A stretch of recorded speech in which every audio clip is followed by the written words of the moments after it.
Hola a todos y bienvenidos a una nueva edición de Diálogos FAES para abordar las perspectivas económicas del año que acaba de comenzar. Soy Miguel Marín, responsable de Economía de la Fundación FAES. Como en pasadas ediciones, tenemos la inmensa suerte de contar con dos grandes economistas, como Manuel Balmaseda, Javier Díaz Jiménez. Gracias de nuevo por haber respondido a esta convocatoria de la Fundación, con los que pretendemos desentrañar las claves económicas de 2025, si es que eso es posible. Y digo esto porque, al menos en mi opinión, pocas veces como ahora, se acumulan tantos elementos de incertidumbre que acechan a la economía mundial, y casi todos ellos concentrados en la figura de Donald Trump. No sé si, supongo que ahora tendremos oportunidad de ver si estáis de acuerdo. En todo caso, y por fijar un punto de partida, 2024 ha sido un año de cierta estabilización de la economía mundial, del crecimiento de la economía mundial, que ha registrado un crecimiento del 3,2%.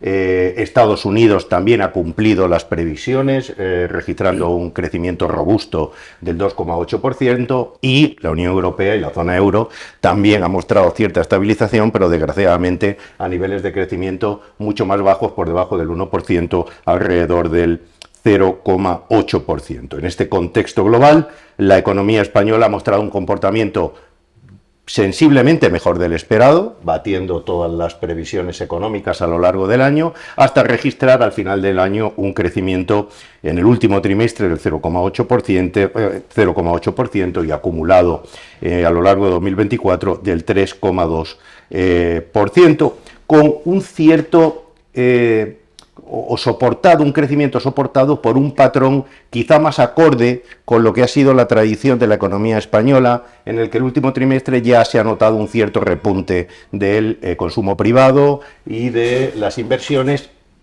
en detrimento del aporte del sector exterior, que quizá se ha visto o empieza a verse más lastrado por la atonía de la economía europea. Bueno, partiendo un poco de esta situación inicial, si os parece, comenzamos haciendo una valoración de la economía global. Os pido una primera valoración sobre estas primeras semanas de Donald Trump en la Casa Blanca, en el bien entendido que es un gran agitador, y está siendo un gran agitador de esa incertidumbre de la que hablaba antes, y bueno, saber un poco qué podemos esperar, tanto desde el punto de vista del impacto en la economía global como también en la economía estadounidense, teniendo en cuenta que algunos de los objetivos y de las propuestas que está haciendo Trump son, en cierto modo, inconsistentes con algunos de los objetivos de política económica, por ejemplo, de la Reserva Federal. En fin, Javier, tu visión sobre estas primeras semanas. Lo primero de todo, el pronóstico de su actualización de enero del Fondo Monetario Internacional ha sido muy continuista para la economía mundial.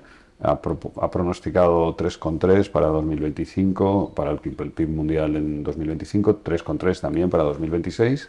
Y si fuera a acertar, ¿no? Y si nos lo tomamos, si nos lo creemos, pues eso quiere decir que unos van a compensarse a otros, ¿no? Van a seguir creciendo más emergentes que avanzados, y India más que China. Y luego está Trump, ¿no? O sea, y luego está la incertidumbre. O sea, esa es la media, y luego está la varianza, ¿no? Todo el ruido.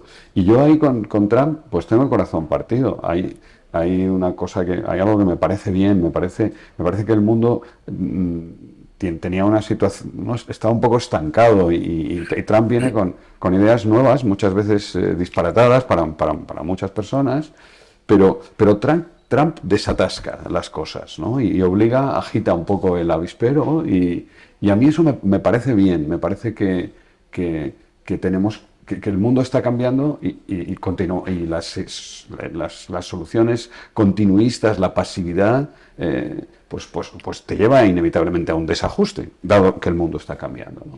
Y luego está la parte del proteccionismo, que bueno, pues yo supongo que de los pocos que además de haber entendido la teoría de la ventaja comparativa, me la he creído. Entenderlo está al alcance de casi todo, pero te la tienes que creer, y yo me la he creído, ¿no?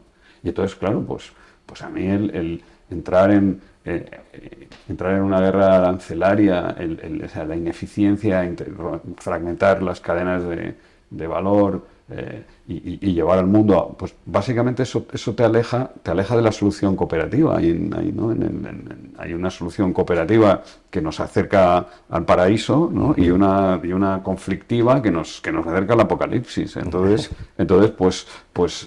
a mí me parece una muy mala idea en resolver los conflictos internacionales saliéndote de las organizaciones multilaterales, negando el cambio climático y empezando una guerra comercial que no va a conseguir el objetivo que tienes. Para mí el principal problema de Trump es que los objetivos que él dice de política económica son inconsistentes y no se van a conseguir con los instrumentos que propone, ¿no? Independientemente, o sea, que claramente si lo hiciera o no lo hiciera, o sea, aquí la gran pregunta es cómo van a estar los aranceles el 31 de diciembre, o al final del mandato de Donald Trump, ¿no?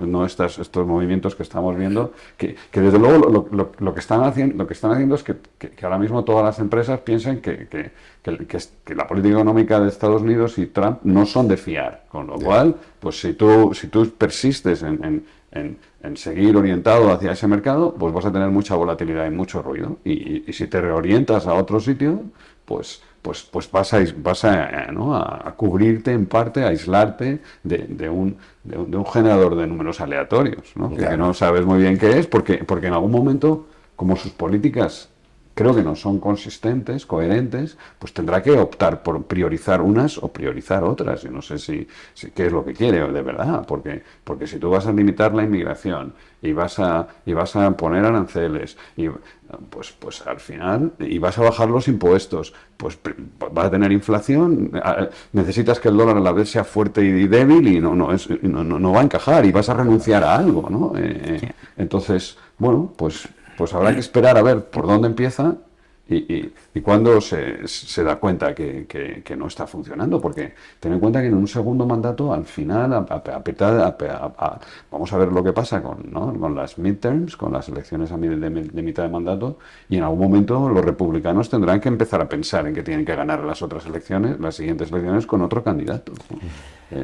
Siendo la inflación un elemento muy importante en el voto de los estadounidenses, ¿sabes? Claramente el camino que va a ser inflacionista, y lo hemos visto con la última decisión de la Reserva Federal de mantener los tipos y no poder seguir bajándolos. La inflación no está en el 2%. No sé si hemos cambiado el objetivo, pero está mucho más cerca del 3 que del 2 en todas partes, ¿no? Un poco más en Estados Unidos que en Europa.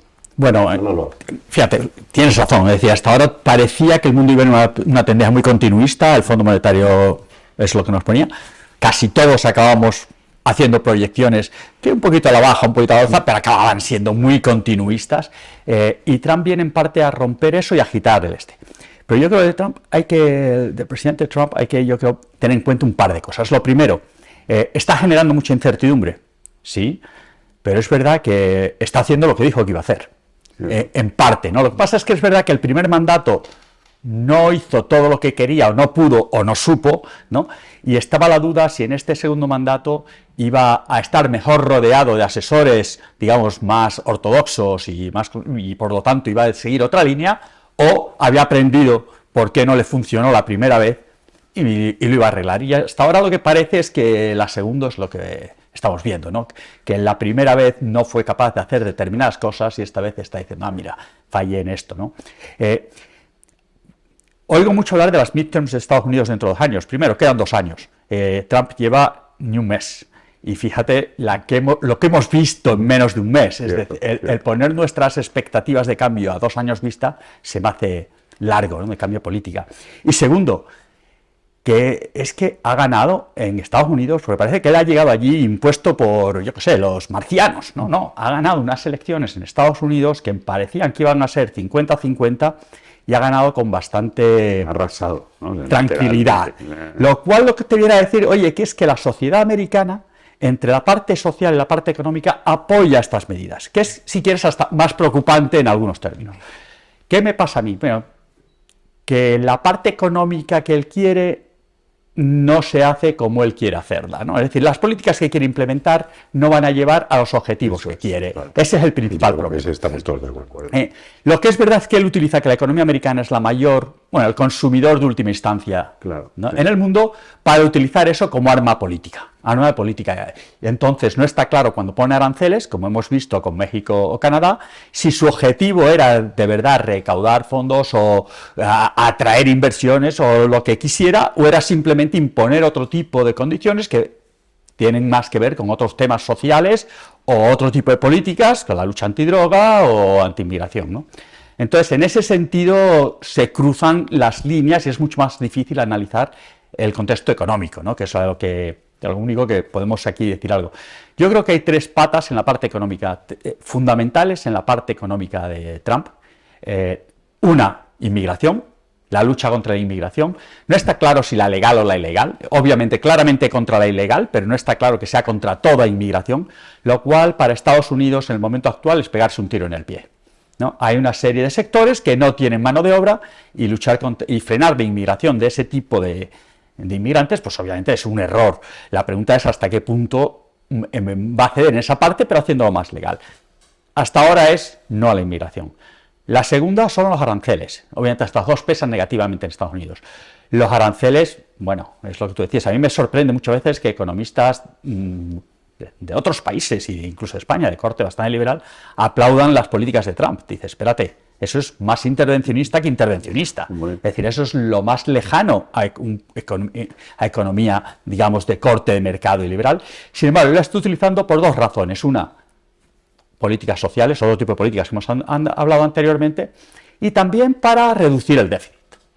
Bueno, los economistas yo creo que sabemos o hemos aprendido, y él debería haber aprendido en su primer mandato, que estas políticas arancelarias no te reducen el déficit, sino más bien todo lo contrario, encima tienen un coste... Ni crean empleo. O sea, ni crean empleo. Dos cosas que no pueden atraer algunas empresas, pero no crean empleo. Y lo segundo es que además de generar el déficit, te genera inflación, con lo cual tiene un coste adicional, ¿no?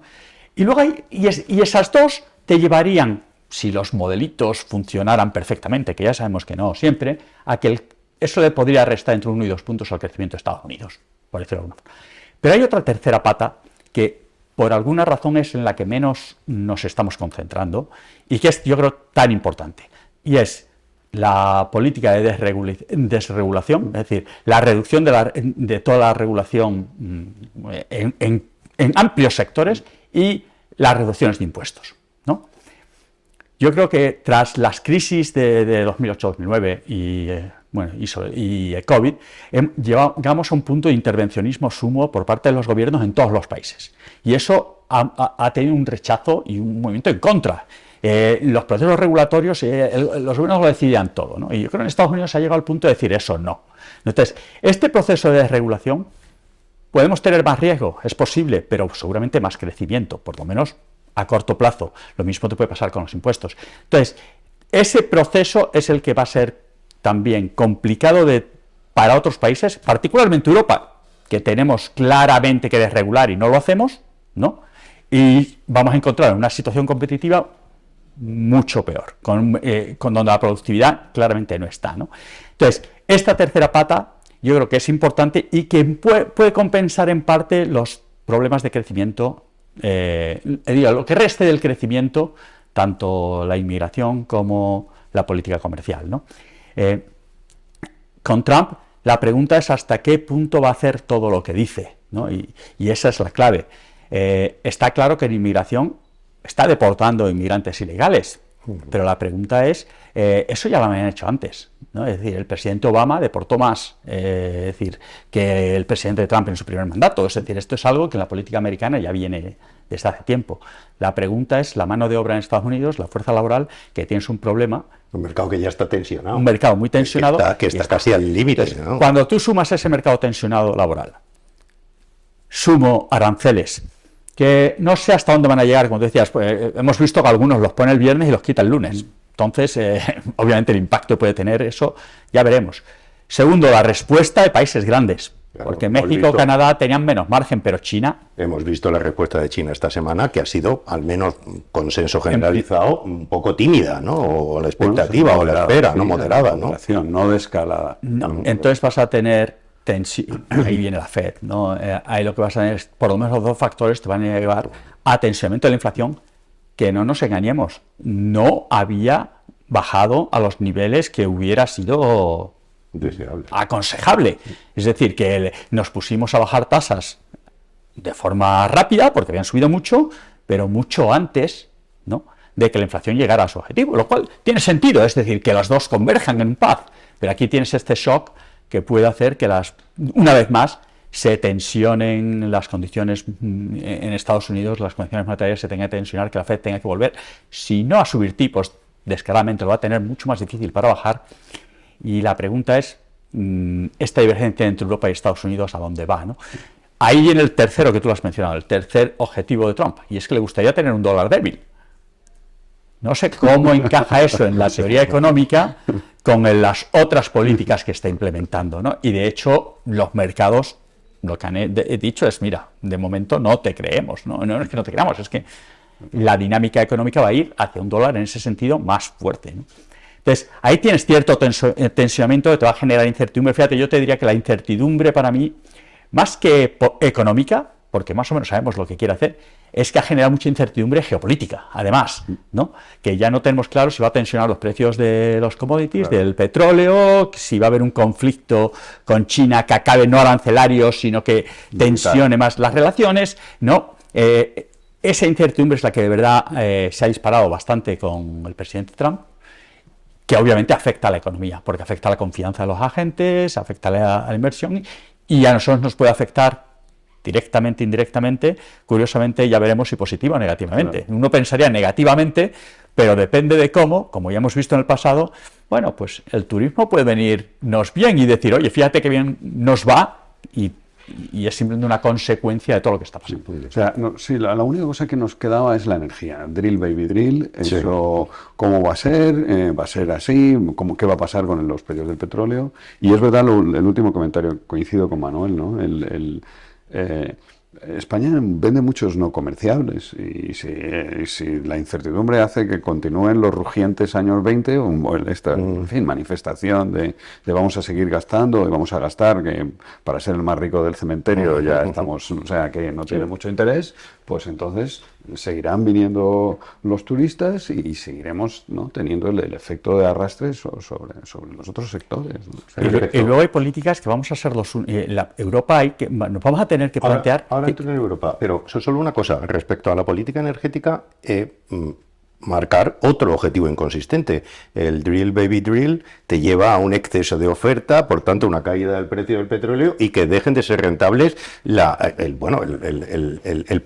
principal método que tiene ahora Estados Unidos de traer petróleo, que es el fracking. Sí, porque por debajo de 70 sale debajo, entonces realmente es que se genera una incertidumbre que debe ser muy complicada de gestionar incluso estando allí, ¿no? Siendo Pero fíjate, si tú eres Estados Unidos, ahora mismo que baje el precio del petróleo y te ayude en la parte energética porque produces mucho más, hasta un nivel que ya el fracking no sea tan rentable, bueno, es un punto de equilibrio y que no llegue a esto. Y luego que el fracking se ha hecho mucho más eficiente que lo era. Es decir, cuando los precios de fracking hace unos años te marcaban unos niveles de precio de petróleo de mercado internacional muy altos, ahora ya no.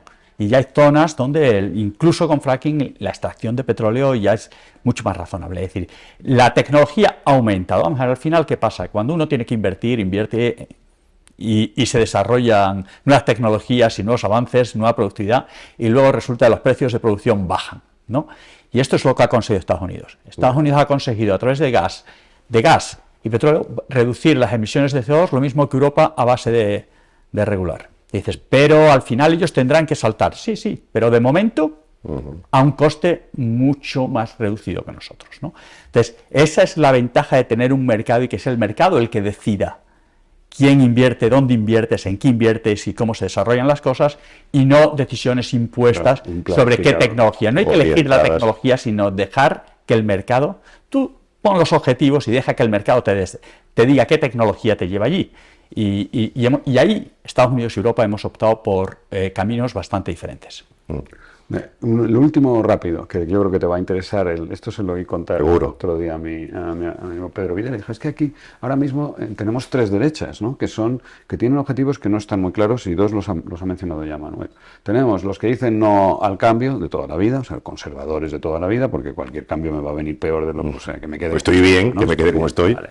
Luego están los que dicen no a los inmigrantes, no a los de fuera, o sea, la derecha nacionalista, localista, y luego está la derecha no al Estado, ¿no? Que esta quizás es la nueva derecha que aparece con fuerza, con Milei y con Trump y con en fin, y ya veremos si surge o cómo se reorientan en Europa los partidos de derechas en esta oferta, Sí. ¿no? Porque realmente estamos viendo, pues con Meloni, más de la derecha de no a la inmigración y de no a la derecha más nacionalista. Pero nos falta la motosierra, ¿no? Sí, sí, que nadie se ha puesto la bandera, ¿no? La bandera de no al Estado. Eso parece que es un anatema aquí en Europa y que los europeos puede que nos guste este Estado ¿cómo se diga? Bueno, si hay, hablábamos en la ¿no? pasada perspectiva que en el fondo hemos conseguido un entorno muy cohesionado, un entorno que somos grandes redistribuidores, que cuando la gente viene aquí a Europa pues siente una seguridad que no tiene sus países y que bueno, eso no deja de ser un activo, pero claro, todo con... Claro. Y la duda es qué pasa cuando estas tres derechas entran en conflicto. Sí, lo estamos viendo en Vox, en fin, en algunas manifestaciones de algunos partidos europeos donde estas distintas corrientes, porque ¿qué es lo que vas a terminar priorizando? Exacto. ¿Por qué? Porque si vas a desregular no puedes tener un control de la inmigración ¿no? O sea, no sé, bueno, pues que, en fin. Sí, ese es un... Perfecto, esas son decisiones, yo creo que lo importante, derecha e izquierda, son decisiones políticas, son decisiones democráticas de los agentes, pero es importante que sepamos el coste que tiene, ¿no? Claro, es decir, nosotros podemos frenar la inmigración, podemos hacer X, podemos subvencionar las energías limpias. Perfecto, si todo eso es una decisión democrática, como yo en mi casa, es decir, ¿tengo Netflix o no tengo Netflix? ¿Tengo no sé qué o no lo tengo? Pero es una decisión, pero tengo que saber el coste que tiene, ¿no? Y aquí en Europa tendemos a ignorar el coste, ¿no? Y yo creo que eso es importante. Que todo es gratis. Esa es la términos mentalidad, esta es la de la izquierda. Ahí es donde la te lleva mentalidad el exceso progresista de todo del estado del bienestar, el que acaba acomodando, Nadie pregunta aburguesando a quién la lo paga. gente. Ain't no free lunch. Y yo creo que hay que empezar a ser, y hay que ser pragmáticos. Y ahí es donde yo creo que Trump, con todo el cariño del mundo, nos va a venir bien a Europa. Nos debería venir bien a Europa, en el sentido que nos puede poner las pilas, ¿no? Y esto yo no soy el primero en decirlo y no seré el último. No, es decir, cierto. nos va a poner enfrente de nuestros principios, cuestionarlos y decir, oye, ¿cuáles de ellos son de verdad necesarios? ¿Cuáles se pueden Te posponer? obliga a ¿Y qué repriorizar. Va a pasar con el gasto en defensa. Pero ahora mira ustedes, retomando, sí, y yo creo que más o menos estamos todos de acuerdo y yo creo que empieza a haber una conciencia también de que ese papel de Trump de agitador del avispero a Europa le puede venir bien, pero pensando en 2025 y si queréis 2026, tampoco se ve que los cambios vayan a ser inmediatos. Lo digo porque Francia y Alemania, sobre todo Alemania y Francia, están pasando crisis que yo me atrevería a definir de existenciales, es decir, de modelo estructural, y son el motor económico. En paralelo se ven algunos cambios como un cierto aire desregulador por parte de la Comisión Europea, tratando ahora de equilibrar el binomio sostenibilidad medioambiental y competitividad. Ahora esta brújula de la competitividad pues ya han reducido, están empezando a reducir algunos de los requisitos medioambientales que se le iban a poner a las empresas. Por otro lado, se habla de un cierto relajación de las reglas fiscales, aunque solo sea para gasto en defensa. Pues como no las relajen más, no sé si ya no ya se está creo que todavía no han entrado en vigor. O sea que una regla que no se pide. Pero te quiero decir, bueno, en cualquier caso, ¿qué esperáis de Europa en estos 2 años, año que viene o 2 años, sabiendo que somos lentos en tomar decisiones, lentos en ejecutarlas y que encima estamos relativamente contentos con lo que tenemos? El primero que tiene que y son los que más confío, curiosamente, al igual son los alemanes, por alguna razón histórica tiende uno a decir... Están mal. Está muy mal. Pero vamos a ver, los alemanes, su modelo de crecimiento, su modelo era: la defensa me la paga Estados Unidos, ¿no? El gas me lo paga Rusia, gas barato de Rusia, y lo que vendo se lo vendo a China. Perfecto. Y se han caído las 3 patas. ¿no? Entonces, claro, tienes un problema que tienes que reinventarte. Alemania, en el fondo, cuando uno lo mira, es un país muy burocrático, es un país bastante más rígido de lo que uno pensaría, dado su dinamismo industrial, ¿no? Y encima es muy bueno en industrias que son las industrias, con todo el cariño, del pasado. Terminal, sí. ¿No? Entonces, Alemania le va a costar tiempo reinventarse. Y a corto plazo yo creo que vamos a poder ver muy poco. Que no me den, pero que no me quiten, diría yo, de Alemania, ¿no? Nuestros socios Francia es que tampoco se puede decir que vayan a ir excesivamente bien, ¿no? Es un país que tiende a optar por la regulación como solución a casi todo, y en un mundo que se está desregulando, si tú crees que lo vas a solucionar apostando más, yo creo que eso es un error, ¿no? Ahí la clave es, bueno, igual Europa no es el espejo en el que nos tenemos que mirar para hacer determinadas cosas. Es decir, las reformas no tenemos que ser los mejores de Europa en A, porque eso igual es muy fácil, ¿no? Es decir, curiosamente en Europa son los países pequeños, los bálticos, los Polonias, tal, los que te pueden marcar la línea de hacia dónde ir. El de los Y medianos, el que más ha crecido. y yo creo que eso es. Y luego, para España tenemos una ventaja, y es que de Europa, además de nuestro principal socio comercial, es nuestro proveedor fundamental de turismo, ¿no? Pero fíjate que el turismo depende, para mí, de dos cosas. De varias, obviamente, pero hay dos para mí que son fundamentales. Una es costes, es decir, que no seas excesivamente caro, y ahí un toque de atención a nosotros, no nos convirtamos en demasiado caros. Y segundo, no depende tanto de la renta del país emisor, sino de la riqueza, ¿no? Riqueza y edad. Es decir, en la medida que tienes jubilados del norte de Europa con riqueza en casa, ¿no? Oye, venir a España les sale relativamente barato, les sale muy eficiente, y dices, es que Alemania va mal, eso quiere decir que las rentas no van tan bien. Mientras... Sí, bueno, es decir, que ya están viviendo otra cosa. En ese sentido, España puede ser diferencial. España, Portugal, es decir, y yo creo que eso es lo que ya estamos viendo, entre otras cosas, ¿no? Es decir, España, Portugal, el sur de Europa han sido diferencialmente mejor, y encima han añadido gasto público, etcétera, ¿no? Y luego solamente decir una cosa más de Europa.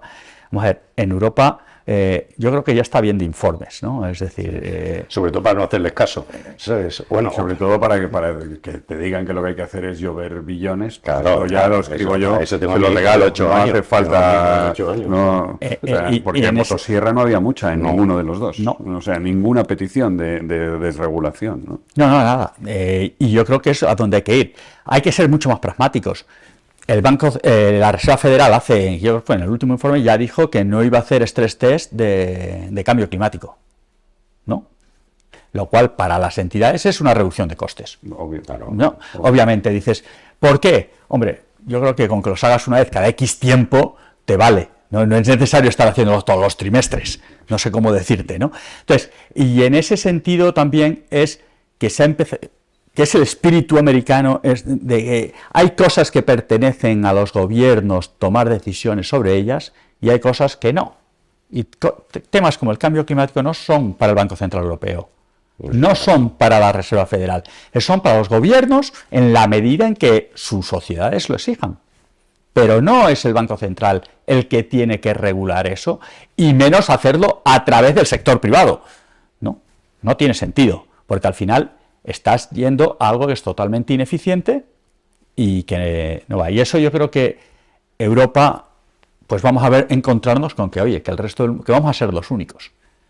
Y en la medida en que crezcamos poco, yo creo que la sociedad europea, que lo estamos viendo, va a exigir cambios.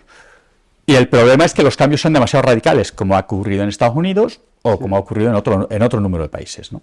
Oye, antes de pasar a España, y por no dejar de mencionar, porque lo hemos mencionado siempre en todas las ediciones anteriores, el papel un poco del Banco Central Europeo. En mi opinión, mi percepción es que hay un cierto desanclaje de las expectativas o del papel que quiere jugar el Banco Central Europeo en este momento. Es decir, no Es la sensación que tengo. Ya, no sé cómo lo veis. Mira, todos los bancos tienen un mandato dual, digan lo que digan, sus estatutos, y todos los gobernadores o los presidentes de los bancos tienen un jefe, que es el ministro de Hacienda o De Alemania, en este correspondiente, caso, vamos, sí, del sí. país o de los ministros. Ya está. Eso me parece a mí que tiene que ir por delante. Y ahora están las prioridades. Por cierto, hay algo que se nos ha olvidado de Estados Unidos, que es hablar del déficit y de la deuda pública bueno, de Estados Unidos, claro. que solo se van a diluir con inflación. O sea que, Bueno, tú dime cómo vamos, supongo que no estarán planteándose hacer una suspensión de pagos, ¿no? Vamos, que no entrará en la cosmovisión de lo que es bueno y útil de Donald Trump, ¿no? Donald Trump, tú sabes que no le des ideas porque igual le parece adecuado el suspender pagos a determinados países porque no cumplen determinados Pues criterios. su rol de empresario ha tenido algunas, Bueno, o sea, ha tenido algunas. Bueno, entonces eso me parece que es la otra cosa, ¿no? Y aquí claramente hemos visto que la bajada de tipos, yo no hubiera levantado la mano en ninguno de los dos consejos de gobierno, ni en el de la Reserva Federal, ni en el del Banco Central Europeo, porque me parece que si me tomo en serio el mandato, y si el mandato de verdad es priorizar la lucha contra la inflación, pues, y con toda la incertidumbre que se está viendo, porque tenemos que ver realmente si Donald Trump cómo va a actuar, no lo que ha dicho. Vale, lo que ha dicho ya lo hemos escuchado, lo hemos integrado, pero al final del día sus decisiones son muy discretas, o sea, o pones o no pones aranceles. Y ya está.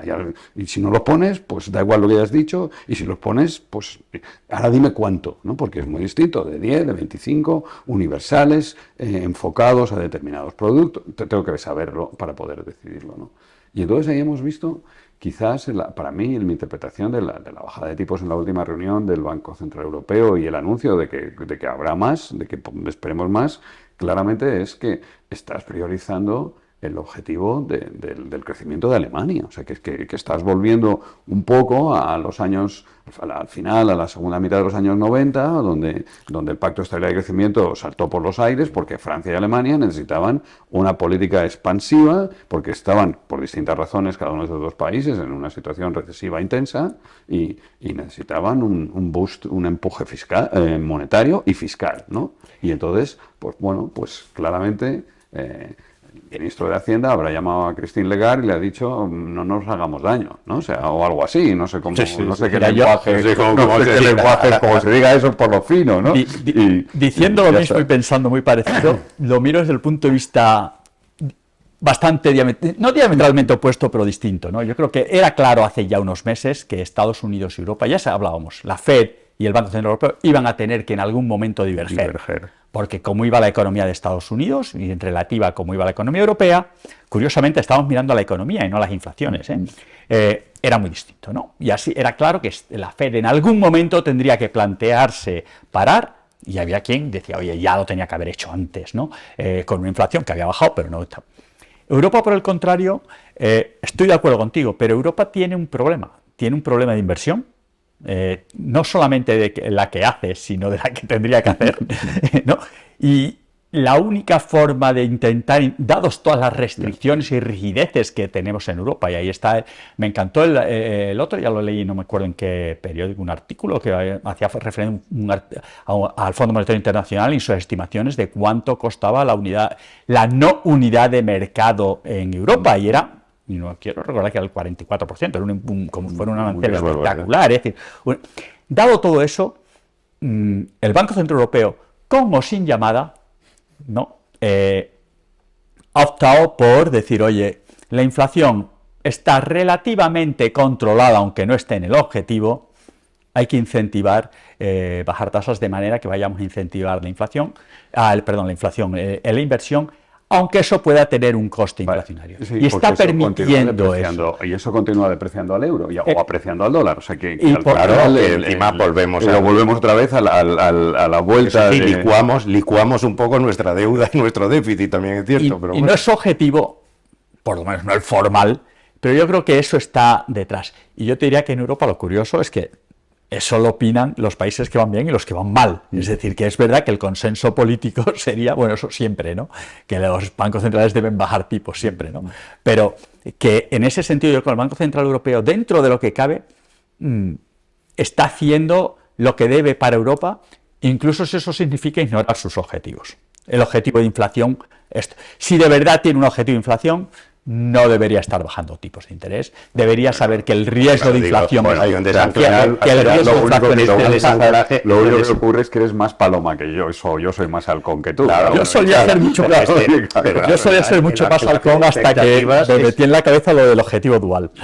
Pero que la clase de expectativas es te quiero decir, es un fin en sí mismo, es decir, que uno tiene que ser creíble de cara al futuro y que este tipo de bandazos se pueden acabar pagando, es lo que digo. Bueno, pero también es verdad que lo del 2% es un número que sin ninguna, porque podía ser 3 perfectamente con la misma paz y no cambiaría en el margen nada, ¿no? De hecho, habría un poco más de recaudación de señoriaje, que no vendría mal a los tesoros, en fin, o sea que, y estarías un poco más lejos a mí 2 siempre me ha parecido neurótico ese número, ¿no? O sea, lo hubiera puesto en 3 o 4, ¿no? O sea, no 4 ya parece un poco too much, pero 3...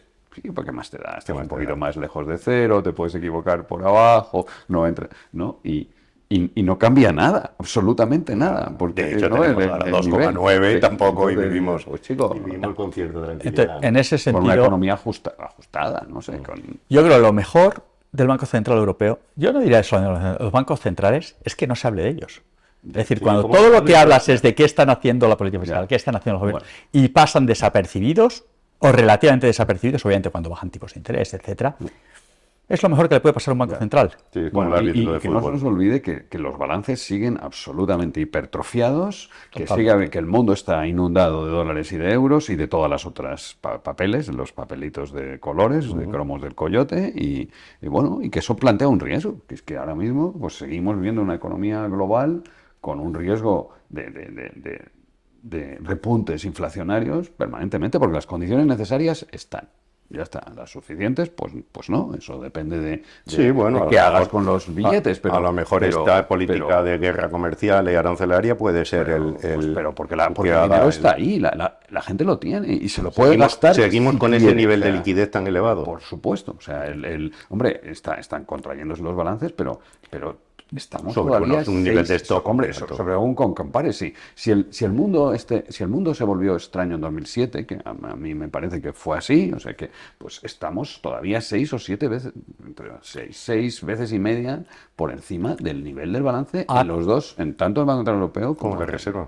Lo que sí que ha mejorado algo, pero muy poco. Eso lo veis claramente si ves la velocidad de circulación del dinero, ves que sigue estando muy por debajo de donde de momento, si es porque la cantidad se nos ha comido un poco el tiempo. Se acabó España y no hemos llegado. Es que no vamos a hablar de España, pero al menos hablemos un poco. Oye, hablemos un poco porque bueno, acabamos de crecer un 3,2, está para mí, vamos, el mercado de trabajo ya empieza a estar tensionado en el 10%, porque por ahí debe estar nuestro nivel estructural, pero bueno, sigue quedando la duda entre nuestros colegas, por así decirlo, y debate sobre calidad del crecimiento. Y sobre todo sobre si esto no deja de ser una nueva sobrereacción de la economía española al ciclo, como ha sido la norma hasta ahora, que sobrereaccionamos en ciclos favorables y en ciclos recesivos, o si ya se empiezan a percibir determinados cambios estructurales en la economía, singularmente la energía, o bueno, esa ventaja comparativa que tenemos en términos relativos con respecto a nuestros principales socios en términos de coste energético, si esto empieza a tener, ¿cómo lo veis? Y rápido. Pues muy rápido. A mí me parece que, desde luego, este 2024 ha desbordado las expectativas. España ha crecido más que los países de nuestro entorno, o sea, 2 de las 3 comparaciones. Y lo ha hecho, es verdad que lo ha hecho o sea, en la macro, ¿no? Si estás hablando del Producto Interior Bruto. Otra cosa completamente distinta es el Producto Interior Bruto per cápita, que no, porque lo estamos haciendo con más personas, ¿no? España sigue siendo un país muy atractor por múltiples razones de inmigrantes, y eso hace que el PIB per cápita ha crecido 0,5 este año, o sea que más o menos, un poco menos, ¿no? O sea que realmente la diferencia y lo que termina notando la gente, porque somos más, y puede que esté bien, o sea, al final habrá que decir, no sé cuál, los recursos humanos que son, un activo o un pasivo, y qué recursos humanos, con qué formación, con qué salarios, en qué cosas están dispuestas a hacer, vale, entonces eso ha sido un factor muy importante el crecimiento. Por la parte de la demanda ha continuado el turismo y por la parte de la oferta, indudablemente la gestión de la energía le ha dado una ventaja competitiva a las empresas españolas, Alemania tiene dos efectos sobre España. Uno, efecto de proveedores, con lo cual cuando las empresas alemanas, pues no, pero también las empresas españolas son competidoras en muchos mercados de industriales, de manufacturas, de empresas alemanas, y ahí se ha visto que realmente el sector industrial se ha comportado muy bien, ¿no? La construcción está con bastante atonía, han crecido mucho las actividades inmobiliarias, ha habido mucho intercambio, ¿no? Compra-venta de pisos de segunda mano y el comercio ampliado con hostelería, restauración y logística, ¿no? Sí. Pero podemos seguir así perfectamente, ¿no?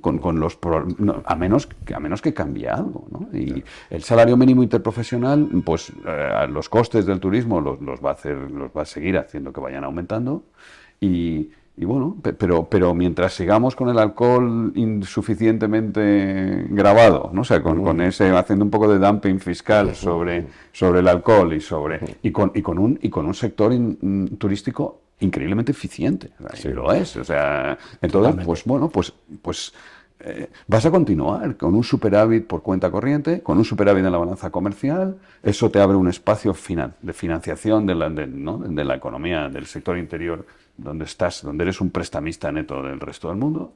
Y bueno, pues que no hay presupuestos, pues mejor, porque comparados con cuáles, o sea, que parece que tener un presupuesto es una virtud. No, siempre, por cierto, siempre hay un presupuesto, ¿no? Sí, sí. Esto no es como lo del salario mínimo interprofesional que no sé si el presupuesto no decae nunca, o sea, que siempre tienes, no hace falta ni un decreto ni convalidar nada. Hay un si soy presidente de gobierno prefiero estar así a tener que someterme al control de nadie. Ahora dime tú, ¿qué mejor? Pues hay uno, ¿no? Pues ahora dime cómo va a ser el otro y te digo yo cuál prefiero. Yo te diría que la economía española ha sorprendido al alza, pero es que no me extraña que siga sorprendiendo. Relativo. ¿Por qué? Porque con el análisis estructural, cuando uno lo mira, subidas de salario mínimo, tal, dice la productividad, etcétera, dice, esto tiene que frenarse, ¿no? ¿Por qué? Pero cuando uno mira la energía, el coste energético, hemos tenido suerte que ha habido un boom de inversión en energías renovables en un momento dado durante X años, ¿no? Y España se ha beneficiado de eso. Ahora tenemos la energía, ¿no? Y encima nuestras empresas han sido muy competitivas en la gestión del gas, tenemos gas licuado. Es decir, tenemos un coste energético razonable. Ese era uno de los principales problemas de la economía española tradicionalmente, ¿no? El segundo problema que tienen las economías del centro Europa, Estados Unidos, etcétera, es la mano de obra, fuerza laboral, y sobre todo en determinados sectores. Bueno, nosotros tenemos una inmigración que igual podríamos hacer todavía más para que fueran a sectores como la construcción, la agricultura, la hostelería, etcétera, pero por lo menos tienes la mano de obra, tienes la masa, ¿no? Tienes la población. Eso es otro choque que ayuda, es verdad, la renta per cápita no sube, pero sí que te ayuda a la renta porque tienes por lo menos esa posibilidad y encima, quieras que no, te permite unos costes salariales razonables. Y luego tenemos un turismo en una zona tranquila, europea, con poblaciones envejecidas alrededor y con los conflictos globales, que es muy atractivo. Sin quererlo, hemos vuelto a especializarnos en nuestra mayor ventaja competitiva, que es el turismo. Eso va a seguir. Nos falta un sector que no tira por el lado de la oferta, tira por el lado de la demanda, por ahí solo, pero que es el sector residencial, ¿no? El sector residencial en España se siguen haciendo 100.000 viviendas, cuando el crecimiento de la población, el crecimiento de los hogares es 3 veces más, ¿no? Necesita hacer bastante más de 3 veces. Ese sector tiene una serie de limitantes, etcétera. En la medida en que esos limitantes se puedan ir reduciendo y tengas mano de obra que te permita crecer, que te permita ir esto, curiosamente... fíjate que eso es un sector regulado, mal regulado, y que se podría mejorar la regulación. ¿No? Ahí, desde luego, que la motosierra... Y la vivienda, yo cuando estaba en otra vida, yo decía que la vivienda era la planta industrial del turismo. Obvio, siempre ha sido la fábrica. Yo no sé si te lo he oído. Sobre todo cuando estás hablando de turismo de larga duración, es decir, una Florida en Europa, es decir, son personas del norte de Europa que tienen una segunda residencia, etcétera. Para eso necesitas la segunda residencia y entonces se hace mucho más atractivo. Entonces, en ese sentido, España tiene esos sectores, no son los que me gustaría tener. Ese es otro problema. Estamos intentando crecer y tener otros sectores en los cuales no somos muy competitivos.